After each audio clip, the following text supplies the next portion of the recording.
FMI, Banque mondiale, armes économiques de destruction massive. BRIC, la raison de sa création est l'héritage de la colonisation et de l'exploitation par le FMI et la Banque mondiale.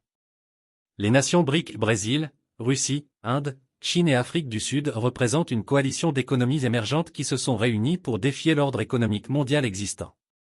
La formation des BRIC est une réponse à des décennies d'exploitation et de manipulation par des institutions financières dominées par l'Occident, en particulier le Fonds monétaire international, FMI, et la Banque mondiale. Ces institutions sont depuis longtemps perçues comme des instruments de contrôle, utilisés par les pays puissants pour maintenir leur domination sur les nations en développement. Cet article explore l'histoire de la colonisation et de l'exploitation économique perpétuée par le FMI et la Banque mondiale, et examine comment les BRIC visent à offrir une voie alternative vers le développement et l'indépendance pour leurs nations membres. Le rôle du FMI et de la Banque mondiale dans l'exploitation économique. Le FMI et la Banque mondiale ont été créés avec le but ostensiblement de favoriser la stabilité économique mondiale et le développement. Cependant, au fil des années, ces institutions ont souvent agi comme des outils stratégiques pour exercer un contrôle sur les nations bénéficiaires. Dans des régions comme l'Afrique et l'Amérique latine, les dirigeants ont fréquemment été contraints d'accepter des prêts selon des termes qui profitent davantage aux pays prêteurs qu'aux emprunteurs. Les allégations concernant des mercenaires économiques, des agents qui manipulent les pays pour qu'ils acceptent des prêts défavorables, sont répandues. On dit que ces individus utilisent une gamme de tactiques, de la corruption aux menaces de violence, pour assurer la conformité. Lorsque les dirigeants résistent, ils risquent d'être démis de leurs fonctions ou même assassinés, garantissant ainsi que la dissidence contre ces politiques économiques soit minimale. L'impact sur les nations en développement. Les prêts fournis par le FMI et la Banque mondiale sont souvent assortis de conditions strictes qui exigent des ajustements structurels dans les pays bénéficiaires. Ces ajustements impliquent généralement des mesures d'austérité, la privatisation des entreprises publiques et l'ouverture des marchés à la concurrence étrangère. Bien que ces mesures soient présentées comme des étapes nécessaires pour la réforme économique, elles entraînent souvent de graves conséquences sociales et économiques pour la population locale.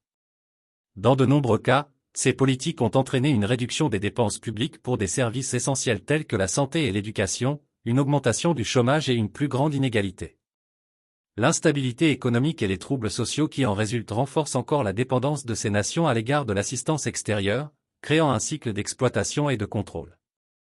La formation des BRIC.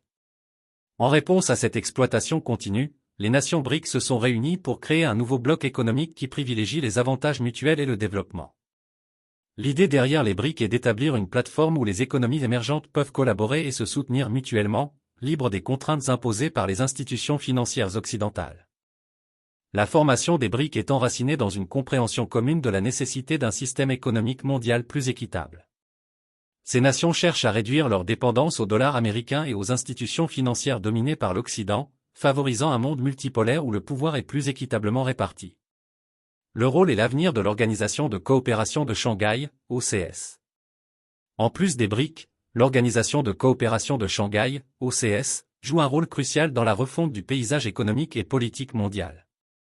Fondée en 2001, l'OCS comprend la Chine, la Russie, le Kazakhstan, le Kirghizistan, le Tadjikistan, l'Ouzbékistan, l'Inde et le Pakistan, avec plusieurs autres pays ayant le statut d'observateur ou de partenaire de dialogue. L'OCS vise à promouvoir la sécurité régionale, la coopération économique et les échanges culturels, offrant une autre plateforme de collaboration entre les économies émergentes. Comme les BRIC, l'OCS fournit une alternative aux institutions dominées par l'Occident, en mettant l'accent sur la souveraineté, la non-ingérence dans les affaires internes et le respect mutuel. L'avenir des nations rejoignant l'OCS semble prometteur, car elles peuvent bénéficier d'une augmentation des échanges commerciaux, des investissements et de la coopération technologique. En travaillant ensemble, ces pays peuvent renforcer leur résilience économique, réduire leur dépendance aux systèmes financiers occidentaux et promouvoir un développement durable. La vision pour l'avenir. Alors que la domination du dollar diminue, il est de plus en plus anticipé que l'influence du FMI, de la Banque mondiale et même des Nations unies dans ces régions diminuera. Les BRIC et l'OCS visent à combler ce vide en offrant des sources alternatives de financement et de soutien qui ne sont pas liées aux pratiques d'exploitation du passé. Le but ultime des BRIC et de l'OCS est d'atteindre une indépendance complète pour l'Afrique, l'Amérique latine et l'Asie vis-à-vis des colonisateurs occidentaux et de leur exploitation continue. En travaillant ensemble, ces nations espèrent créer un nouveau paradigme économique qui privilégie le développement durable, l'équité sociale et la prospérité mutuelle. Conclusion.